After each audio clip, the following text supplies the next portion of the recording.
मैं कल इस देश को बहुजन राष्ट्र बनाने के लिए यात्रा निकालूं तो क्या अभिव्यक्ति की बोलने की आजादी भी संविधान में।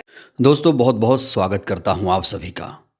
एक बात आप लोगों ने नोट की होगी कि जब भी कोई हिंदू राष्ट्र की डिमांड करता है तो वो ब्राह्मण ही होता है। ऐसी क्या वजह है कि ब्राह्मण व्यक्ति ही हिंदू राष्ट्र की बात करता है? और बड़ा सवाल ये है कि हिंदू राष्ट्र की डिमांड हो क्यों रही है? दोस्तों जानते हैं हिंदू राष्ट्र की डिमांड हो क्यों रही है? जो लोग भी हिंदू राष्ट्र की डिमांड कर रहे हैं वो संविधान विरोधी हैं, वो आरक्षण विरोधी हैं, वो अंबेडकर विरोधी हैं, वो समानता विरोधी हैं। जो भी हिंदू राष्ट्र की डिमांड करता है वो समझ जाइए कि वो संविधान विरोधी ही है, क्योंकि हमारा देश संविधान से चलता है। और इस समय जो बाबा बागेश्वर हैं वो खुद अब संविधान कैसे करने लगे हैं। दोस्तों मैं आज आपको एक वीडियो दिखाऊंगा जिसमें वो खुद अब संविधान की दुहाई दे रहे हैं। लेकिन इस बीच चंद्रशेखर आज़ाद की बहुत ज़्यादा चर्चा है। चंद्रशेखर आज़ाद ने बहुजन राष्ट्र बनाने को लेकर एक बहुत बड़ा ऐलान कर दिया है। क्या कुछ कहा है चंद्रशेखर आज़ाद ने वो भी आपको दिखाऊंगा। लेकिन सबसे पहले ये खबर भी आप जान लीजिए। ये कोई सुप्रीम कोर्ट के कथित वकील हैं अश्विनी उपाध्याय करके। इन्होंने क्या लिखा है? यदि इमरजेंसी लगाकर भारत को सेकुलर देश घोषित किया जा सकता है तो इमरजेंसी लगाकर भारत को हिंदू राष्ट्र भी घोषित किया जा सकता है। वकील, सुप्रीम कोर्ट के वकील अश्विनी उपाध्याय ने ये बात कही है। दोस्तों मैं उन तमाम लोगों को ये बताना चाहता हूँ कि जो लोग वकालत कर चुके हैं और संविधान को नहीं जानते हैं तो वो ये जान लें कि संविधान पहले से ही सेकुलर था। प्रस्तावना में तो बाद में ऐड किया गया धर्मनिरपेक्षता शब्द। संविधान की मूल भावना में ही धर्मनिरपेक्षता है, क्योंकि जब आप मूल अधिकार पढ़ते हैं तो वहां पर आपको धार्मिक स्वतंत्रता का एक चैप्टर मिलता है। तो आर्टिकल 25 से लेकर 29-30 तक ये हमें बताता है संविधान में कि हमारे देश में धार्मिक स्वतंत्रता है। आप किसी भी धर्म को मान सकते हैं। सोचिए दोस्तों, ऐसे लोग वकील बने हुए हैं, वो भी सुप्रीम कोर्ट के। और अब तमाम ऐसे वकील हैं जो संविधान का ही कहीं ना कहीं खुलकर विरोध कर रहे हैं, लेकिन सरकार ऐसे लोगों के खिलाफ कोई भी कार्रवाई नहीं कर रही है। खुलकर संविधान के खिलाफ ये लोग जहर उगल रहे हैं। और इस बीच शास्त्री ने तो सारी हदें ही पार कर दी है। शास्त्री की जो यात्रा चल रही है उसमें ज़्यादातर बाबा लोग दिखाई दे रहे हैं। बाबा लोग, ऊंची जात वाले बाबा लोग। जब बाबा से पूछा गया कि क्यों बनना चाहिए हिंदू राष्ट्र, तो इसको लेकर बाबा ने उल जुलूल जवाब दिया है। तो सबसे पहले इस सवाल के जवाब में शास्त्री ने क्या कहा है दोस्तों, ये जानना आपको बहुत ज़रूरी है। सुनिए ज़रा। तो आपने कहा कि भारत हिंदू राष्ट्र क्यों होना चाहिए? हाँ। इसलिए होना चाहिए, बांग्लादेश के 95 से ज़्यादा देश ईसाइयों के, 65 से ज़्यादा देश मुसलमानों के, एक देश यहूदियों का है, एक देश बौद्धों का है। और पूरे वर्ल्ड वाइड लगभग मिलाकर अप्रोक्सीमेटली 100 करोड़ भारत के मिलाकर 130-140 करोड़ हिंदू पूरे वर्ल्ड में रहते हैं। Burma, Rangoon, Mauritius, Fiji, Bangladesh, Pakistan. किसी भी देश से मुसलमानों को निकाला जाएगा तो 65 से ज़्यादा देश उनका स्वागत करेंगे, क्योंकि इस्लामिक देश हैं। किसी भी देश से ईसाइयों को निकाला जाएगा तो 95 से ज़्यादा देश उनका स्वागत करेंगे। यहूदियों को निकाला जाएगा तो भी स्वागत एक देश में होगा। बौद्धों को निकाला जाएगा तो भी एक देश में स्वागत होगा। एक देश ऐसा हो कि जो बांग्लादेश में हिंदू रहते, आज उन पर अत्याचार हो रहा, यहाँ रोहिंग्या रह सकते हैं। अब तो हमारे देश में हर हिंदुओं का स्वागत है ना?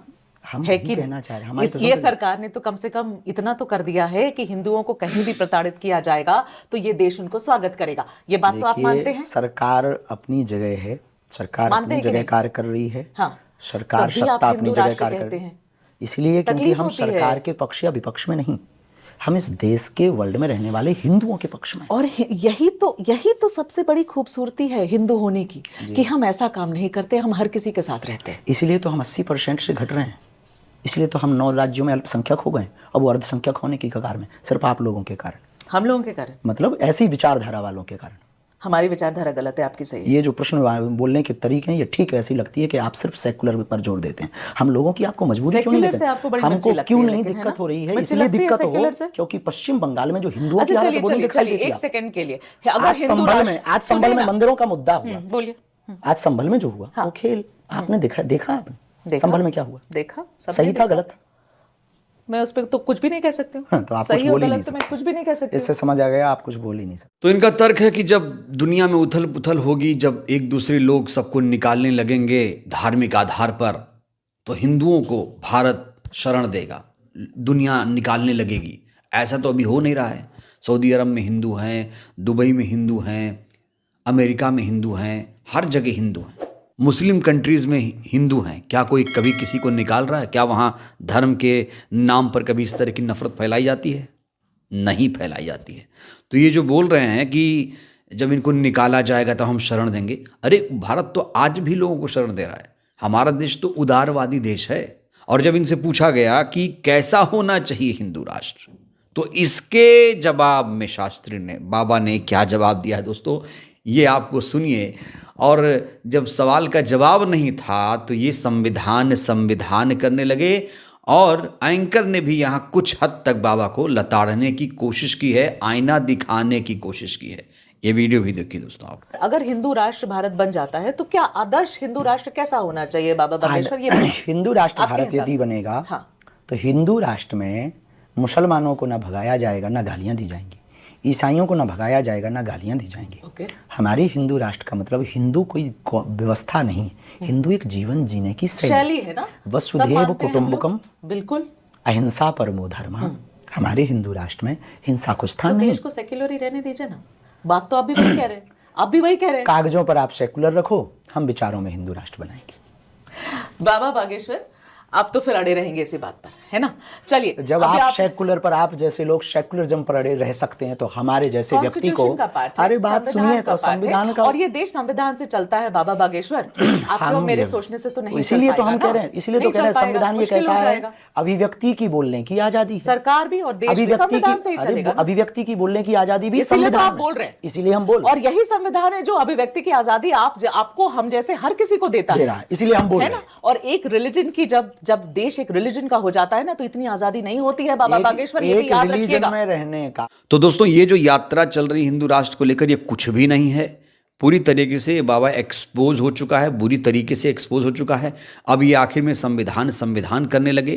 कह रहे हैं कि संविधान ने हमें बोलने की आज़ादी दिया है, लेकिन संविधान ने इतना भी आज़ादी नहीं दिया है कि आप मुस्लिम राष्ट्र की बात करने लगो, आप हिंदू राष्ट्र की बात करने लगो। लिमिट में बोलने के लिए दिया गया है, क्योंकि कोई मुसलमान ये नहीं बोल सकता कि हम मुस्लिम राष्ट्र बनाएंगे, तो फिर आप कैसे ये बोल सकते हो कि आप हिंदू राष्ट्र बनाओगे? ये अपने आप में बहुत बड़ा सवाल है। और पुलिस ऐसे लोगों के खिलाफ कार्रवाई नहीं कर रही है, इससे बड़ा सवाल है। पुलिस तो ऐसे लोगों को संरक्षण दे रही है।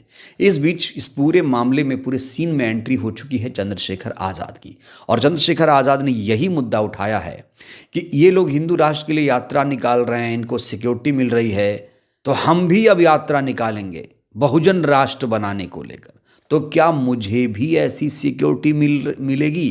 दोस्तों बिना देर के चंद्रशेखर का ये वीडियो देखिए आप। दामोदर जो बात कह रहे हैं वो इसलिए सही है क्योंकि ये जो धीरेन्द्र शास्त्री हैं उनको प्राइम मिनिस्टर अपने छोटे भाई बताते हैं। जब प्राइम मिनिस्टर उनको छोटे भाई कह रहे हैं तो यानी कि वो कोई बाबा नहीं। मैं जानना चाहता हूँ, भारत एक संवैधानिक राष्ट्र है, क्या इसको हिंदू राष्ट्र बनाने की यात्रा निकालना क्या देश विरोधी कदम है या नहीं? मैं कल इस देश को बहुजन राष्ट्र बनाने के लिए यात्रा निकालूं तो क्या सरकार मुझको उतनी सुविधाएं देगी जितनी उनको दे रही है, उतनी सुरक्षा देगी, उतनी परमिशन देगी? तो यहाँ चंद्रशेखर कह रहे हैं कि अगर मैं बहुजन राष्ट्र के लिए यात्रा निकालूं तो, हालांकि उन्होंने ये नहीं कहा कि मैं निकालूंगा, उन्होंने कंडीशन रखी। यहाँ वो आईना दिखा रहे हैं, धीरेन्द्र शास्त्री जैसे लोगों को आईना दिखा रहे हैं, जो लोग हिंदू राष्ट्र की डिमांड कर रहे हैं उसे आईना दिखा रहे हैं चंद्रशेखर आज़ाद, और बता रहे हैं कि इस देश में दो तरह का कानून कैसे चल रहा है। अरे कानून तो सबके लिए बराबर है ना। अगर कोई सिख राष्ट्र की मांग करता है तो खालिस्तानी, कोई मुसलमान मुस्लिम राष्ट्र की मांग करता है तो आतंकवादी, तो फिर हिंदू राष्ट्र की जो डिमांड करता है उसे क्या कहेंगे? उसके खिलाफ भी तो कार्रवाई होनी चाहिए। चूंकि ये देश संविधान से चल रहा है, इसलिए हमारा देश धर्मनिरपेक्ष राष्ट्र है, इसका कोई भी धर्म नहीं है, और इसीलिए पूरी दुनिया में भारत की इज्जत भी है। ऐसे ही इज्जत नहीं है, क्योंकि ये देश एक गुलदस्ता है जहां सभी धर्म जाति के लोग आपस में प्रेम भाव से रहते हैं। लेकिन आजकल क्या है, दिक्कत ये है कि लोग धर्म के नाम पर राजनीति कर रहे हैं, हिंदू मुसलमान के नाम पर नफरत फैला रहे हैं। और ये जो बाबा है जो धार्मिक राष्ट्र की डिमांड कर रहे हैं, ये तो प्रधानमंत्री के छोटे भाई माने जाते हैं। और इसीलिए शायद इनके खिलाफ कार्रवाई नहीं हो रही है, ये देश भी देख रहा है। तो दोस्तों, इस देश में दो तरह की विचारधारा है, एक अम्बेडकरवाद, एक मनुवाद। जो लोग मनुवाद के रास्ते पे हैं वो जाहिर तौर पर हिंदू राष्ट्र की डिमांड करेंगे, उन्हें अम्बेडकर आरक्षण से दिक्कत होगी। और जो अम्बेडकरवादी हैं, जो 85% बहुजन हैं, वो कभी नहीं इस देश को हिंदू राष्ट्र बनाने के समर्थन में आएंगे। और जाहिर तौर पर बहुजनों ने इस यात्रा को नकार भी दिया है। बहरहाल दोस्तों, इस वीडियो में इतना ही। चंद्रशेखर आज़ाद ने जिस तरीके से बहुजन राष्ट्र की बात कही है और जिस तरीके से अब घुटनों पर आते हुए नजर आ रहे हैं, शास्त्री कह रहे हैं संविधान ने हमें आज़ादी दी है। आप लोग बताइए हमारा देश कैसा होना चाहिए? आपको क्या पसंद है, मनुवाद, अम्बेडकरवाद? राय दीजिएगा। धन्यवाद।